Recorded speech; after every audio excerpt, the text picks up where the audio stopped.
আপনি চাইলেই একটা প্রাণীকে আঘাত করতে পারবেন না। আমাদের দেশে এটা খুব বাজে একটা কালচার। কুকুর একটা দেখলেই আমরা কি করি? হয় ঢিল ছড়ি, না একটা লাথি মারি। কিছুই করে নাই আপনাকে, পাশ দিয়ে যাচ্ছে দেখলেই কি ঢিল মারে, লাথি মারে।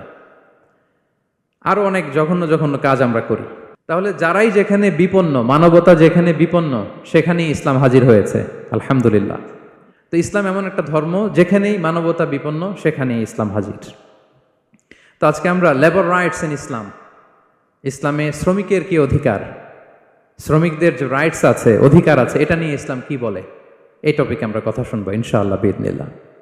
সম্মানিত শুধু আমি শুরুতেই কালামুল্লাহ মাজিদের একটি আয়াত তেলাওয়াত করেছি, সূরাতুল ইনশিকাকের 6 নম্বর আয়াত, যেখানে আল্লাহ তাআলা ইরশাদ করছেন, ইয়া আইয়ুহাল ইনসানু ইন্নাকা কাদিহুন ইলা রাব্বিকা কাদহান ফামুলাকি।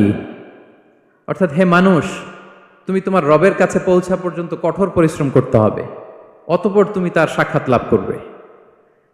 আমাদের আলটিমেট গোল হচ্ছে আমরা আল্লাহর কাছে ফিরে যাব, ঠিক কিনা বলেন? কেউ মারা গেলে আমরা কি বলি? ইন্না লিল্লাহি ওয়া ইন্না ইলাইহি রাজিউন। আমরা আল্লাহর জন্য এবং আল্লাহর দিকেই আমরা ফিরে যাব। তো আল্লাহ বলেন, ইন্নাকা কাদিহুন ইলা রাব্বিকা কাদহান ফামুলাকি। হে মানুষ, তুমি তোমার রবের কাছে পৌঁছা পর্যন্ত কঠোর পরিশ্রম করতে হবে, তারপরে তুমি তোমার রবের সাক্ষাৎ পাবে। তার মানে এই দুনিয়াটা হচ্ছে পরিশ্রমের জায়গা, প্রিয় ভাইরা। এখানে পরিশ্রম না করলে সফলতার দেখা মিলে না। বাঁচতে হলে, সারভাইভ করতে হলে, টিকে থাকতে হলে আপনাকে পরিশ্রম করতে হবে। এই পৃথিবীতে কেউ কাউকে জায়গা করে দেয় না, এখানে জায়গা করে নিতে হয়, ঠিক কিনা বলেন? আপনি যদি পরিশ্রম করেন, পরিশ্রমে যে ঘাম ঝরে শরীর থেকে, পরিশ্রমের ঘামে জন্ম নেয় সফলতার বীজ। আপনি যখন হাড় ভাঙ্গা পরিশ্রম করবেন, এই পরিশ্রমে যে লোনা পানি বেরোবে, যে ঘাম বেরোবে, এই ঘামেই জন্ম নেয় সফলতার বীজ। এবং সফলতার কোনো শর্টকাট হয় না, প্রিয় ভাইরা। অনেকে অল্পতে সফল হতে চায়, শর্টকাট খুঁজে, আছে না নাই? না, সফলতার জন্য আপনাকে লং কাটে যেতে হবে। তাহলে পরিশ্রমের কোনো বিকল্প নেই। এই দুনিয়াটা হচ্ছে পরিশ্রমের জায়গা, সংগ্রামের জায়গা। আপনি সফল হতে হলে আপনাকে পরিশ্রম করতে হবে, করতেই হবে।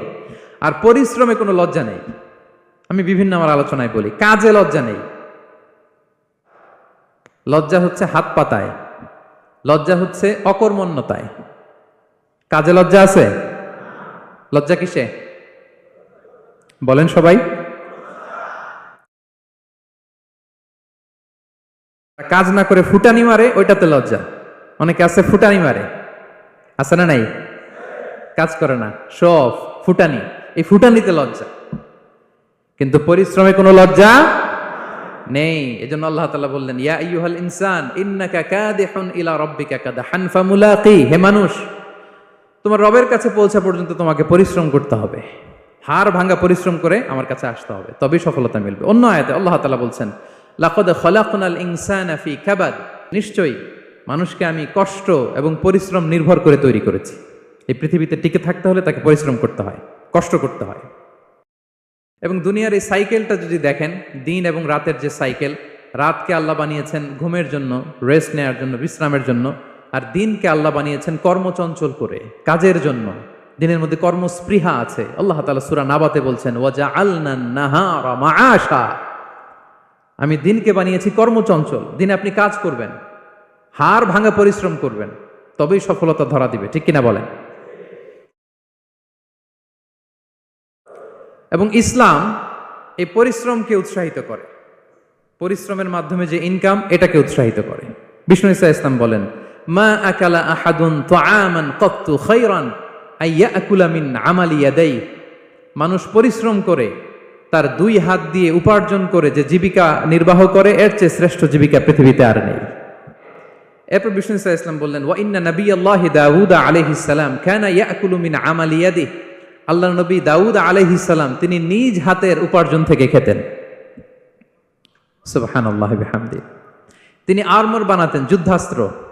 তিনি বর্ম বানাতেন, নিজ হাতে বর্ম বানিয়ে, যুদ্ধাস্ত্র বানিয়ে বিক্রি করে সেটা দিয়ে জীবিকা নির্বাহ করতেন। আল্লাহু আকবার। তাহলে পরিশ্রমের কোনো বিকল্প নেই। শ্রমের মাধ্যমে যে উপার্জন, এটা শ্রেষ্ঠ উপার্জন। তাই শ্রমজীবী যারা আছেন, মনক্ষুণ্ণ হবেন না, মন ছোট করবেন না। You are the superhero. You are the superhero, you are the remittance fighter of our country. এজন্য রাস্তা দিয়ে যখন হাঁটবেন বুক ফুলিয়ে হাঁটবেন, আর বস্তা ভরে টাকা নিয়ে দেশে ফিরবেন, ঠিক কিনা বলেন? বুক ফুলিয়ে হাঁটতে হবে। এজন্য আমি আমার প্রিয় মাতৃভূমি বাংলাদেশের গভর্নমেন্টকে অনুরোধ করবো, আমাদের শ্রমজীবী ভাইদের যাতে সুবিধা হয় এই ব্যবস্থা আপনাদের করতে হবে। বিনীত অনুরোধ রাখবো, শ্রম মন্ত্রণালয়ে যারা দায়িত্বে আছেন স্পেশালি তাদেরকে রিকোয়েস্ট করবো, আমাদের শ্রমজীবী ভাইদের যেন কোনো কষ্ট না হয়, কারণ তাদের পাঠানো রেমিটেন্সে সচল থাকে আমার দেশের অর্থনীতির চাকা। তারা ভালো থাকলে ভালো থাকবে বাংলাদেশ। ভেরি সিম্পল, ঠিক কিনা বলেন? আমার যে ভাইটা পরিচ্ছন্নতা কর্মী, রাস্তা ক্লিন করে, এয়ারপোর্টে ওয়াশরুম ক্লিন করে, একজন পরিচ্ছন্নতা কর্মী তারও 20 থেকে 30 হাজার টাকা বাংলাদেশে ঢোকে প্রতি মাসে। আপনি চিন্তা করতে পারেন? হ্যাঁ, 6টা মাস যদি রেমিটেন্স বন্ধ হয় শ্রীলঙ্কার চেয়েও খারাপ অবস্থা বাংলাদেশে চলে যাবে। জাস্ট অনলি 6 মান্থস ভয়ঙ্কর অবস্থা হবে বাংলাদেশের। এটা আল্লাহর পক্ষ থেকে একটা স্পেশাল রাহমা, মার্সি এন্ড ব্লেসিংস, যে আমাদের রিজিকের তাগিদায় সারা বিশ্বে যে কাজ করতে হয়, আমরা কাজ করি আর দেশে টাকা পাঠাই, আর সচল থাকে আমার দেশের অর্থনীতির চাকা। আলহামদুলিল্লাহ পড়েন। নিজ হাতে উপার্জিত অর্থ, নিজ হাতে উপার্জিত কামাই, এটা শ্রেষ্ঠ কামাই। তো আলহামদুলিল্লাহ আজকের অডিয়েন্সের মধ্যে শ্রমজীবী ভাইয়েরা বেশি। আলহামদুলিল্লাহ পড়েন। এটা আমাদের সৌভাগ্য। এই যে বাংলাদেশে এখন চাকরি নাই, চাকরির বাজার মন্দা, মাস্টার্স পাশ করে বেকার টোটো কোম্পানির ম্যানেজার, এরকম আছে না নাই? তার বিপরীতে আল্লাহ তাআলা আপনাদেরকে মালয়েশিয়া নিয়ে আসছে, প্রতি মাসে আপনি টাকা পাঠান। আলহামদুলিল্লাহ। আপনি বাংলাদেশের যে উন্নয়ন, বাংলাদেশের যে ডেভেলপমেন্ট, এই যে স্মার্ট বাংলাদেশ বলে বলে মন্ত্রীরা মুখে ফেনা তুলে ফেলে, এটার গর্বিত অংশীদার আপনি, ঠিক কিনা বলেন? আপনি গর্বিত অংশীদার। You are the contributor, you are the real contributor. আপনার অবদানে বাংলাদেশ আজকে সচল। আলহামদুলিল্লাহ। সো মন ছোট করার কোনো সুযোগ নেই। নিজ হাতে উপার্জিত কামাই, এটা পৃথিবীর শ্রেষ্ঠ কামাই। আলহামদুলিল্লাহ। পরিশ্রমের মাধ্যমে যে উপার্জন, এটাকে ইসলাম আমাদেরকে উৎসাহিত করে। শুধু নামাজ, রোজা, জিকির এগুলো নিয়ে ইসলাম আমাদেরকে পড়ে থাকতে বলেনি। কোরআনিক অর্ডার হচ্ছে আপনার নামাজ শেষ, আপনি বেরিয়ে পড়বেন, কাজে বেরিয়ে যাবেন। ফাইদা কুদিয়াতিস সালাতু ফান্তাশিরু ফিল আরদি ওয়াবতাগু মিন ফাদলিল্লাহ। বিধানটা কার বলুন? আওয়াজ করে বলুন, বিধানটা কার? এটা কোরআনিক ভার্ডিক্ট, কোরআনের বিধান। নামাজ শেষ গোল হয়ে বসে জিকির করতে বলা নাই আল্লাহ। আল্লাহ বলেছে ফান্তাশিরু ফিল আরদ ওয়াবতাগু মিন ফাদলিল্লাহ, জমিনে ছড়িয়ে পড়ো, আল্লাহর রিজিক তালাশ করো। আজান হয়েছে তো মসজিদে আসো, নামাজ শেষ বেরিয়ে পড়ো। আলহামদুলিল্লাহ। কি ভারসাম্যপূর্ণ ইসলাম। ফাইদা কুদিয়াতিস সালাতু ফান্তাশিরু ফিল আরদ, যখন সালাত শেষ জমিনে ছড়িয়ে পড়ো, আল্লাহর রিজিক অন্বেষণ করো।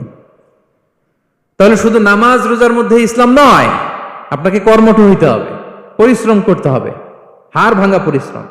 বিশ্বনবী সাল্লাল্লাহু আলাইহি ওয়াসাল্লাম অত্যন্ত পরিশ্রমী ছিলেন। He started his first career as a shepherd. সুবহানাল্লাহ। ওনার প্রথম ক্যারিয়ার উনি রাখাল হিসেবে শুরু করেছেন। রাখালরা যে কাজ করে, অর্থাৎ মরুভূমিতে ভেড়া, মহিষ, ভেড়া, ছাগল, তারপর বকরি, দুম্বা, এই চরানোর কাজগুলো দিয়ে বিষ্ণু সাল্লাল্লাহু আলাইহি ওয়াসাল্লাম তার ক্যারিয়ার শুরু করেছেন অ্যাজ এ শেফার্ড। বিষ্ণু সাল্লাল্লাহু আলাইহি ওয়াসাল্লাম বলেন, সহিহ বুখারীর বর্ণনা, মা বাআসাল্লাহু নাবিয়্যান ইল্লা রাআল গানাম। আল্লাহ তাআলা এই পৃথিবীতে এমন কোন নবী পাঠায় নাই যে নবীরা ছাগল চড়ায় নাই। সুবহানাল্লাহ পড়বেন না? সাহাবারা বললেন, ওয়া আনতা ইয়া রাসূলুল্লাহ, হে আল্লাহর নবী আপনিও ছাগল চড়িয়েছেন? বিষ্ণু সাল্লাল্লাহু আলাইহি ওয়াসাল্লাম বললেন, নাআম, আমিও ছাগল চড়িয়েছি। ওয়া কুনতু আরআহা আলা কারারিত লি আহলি মক্কা, আমি অল্প কিছু মজুরির বিনিময়ে, অল্প কিছু টাকার বিনিময়ে, সামান্য কিছু পারিশ্রমিকের বিনিময়ে মক্কার লোকদের ছাগল চড়িয়ে দিতাম। সুবহানাল্লাহ পড়েন। ছাগল হচ্ছে খুব টেরা প্রাণী, ডানে টানলে বায়ে যায়, বায়ে টানলে ডানে যায়। তাদেরকে একসাথে করা অ্যাজ এ শেফার্ড, এটা মরুভূমিতে খুব কষ্টের কাজ। আল্লাহ তাআলা প্রত্যেক নবীকে দিয়ে ছাগল চড়িয়েছেন যাতে করে কিছুদিন পরে নবীরা মানুষ চড়াতে পারে। সুবহানাল্লাহ। আল্লাহ বুঝাতে চাইলেন, এখন ছাগল চড়াও, এদের উপর যদি কন্ট্রোল নিতে পারো তাহলে মানব জাতির উপর কন্ট্রোল নিতে পারবো। আল্লাহু আকবার। এজন্য প্রত্যেকটা নবীকে দিয়ে, সহিহ বুখারীর বর্ণনা, মা বাআসাল্লাহু নাবিয়্যান ইল্লা রাআল গানাম, আল্লাহ পৃথিবীতে এমন কোন নবী পাঠায় নাই যেই নবীকে দিয়ে আল্লাহ ছাগল চড়ায় নাই। তো বিষ্ণু সাল্লাল্লাহু আলাইহি ওয়াসাল্লাম ছাগল চড়িয়েছেন, অত্যন্ত সুঠাম দেহী ছিলেন, কর্মঠ ছিলেন। তার মানে বিষ্ণু সাল্লাল্লাহু আলাইহি ওয়াসাল্লামও পরিশ্রম করে উপার্জন করেছেন, ঠিক কিনা? ছাগল চড়াতেন, তার বিনিময়ে সামান্য কিছু পারিশ্রমিক নিতেন, মজুর নিতেন, এতে লজ্জা নাই। এজন্য এই কথা দিয়ে শুরু করেছি যে কাজে লজ্জা নেই। এই তো বিষ্ণু ইসা ইসলামের ক্যারিয়ার গেল। আমরা যদি সাহাবাদের জীবনী দেখি, ওনারাও পরিশ্রমী ছিলেন। কেউ খেজুর বাগানে কাজ করতেন, কেউ কৃষি কাজ করতেন, কেউ বাজারে ব্যবসা করতেন, কেউ বসে থাকেন নাই। হাড় ভাঙ্গা পরিশ্রম করেছেন প্রত্যেকটা সাহাবা। তারা আমাদের মডেল, তারা আমাদের সুপার হিরো, তারা আমাদের আইকন, ঠিক কিনা?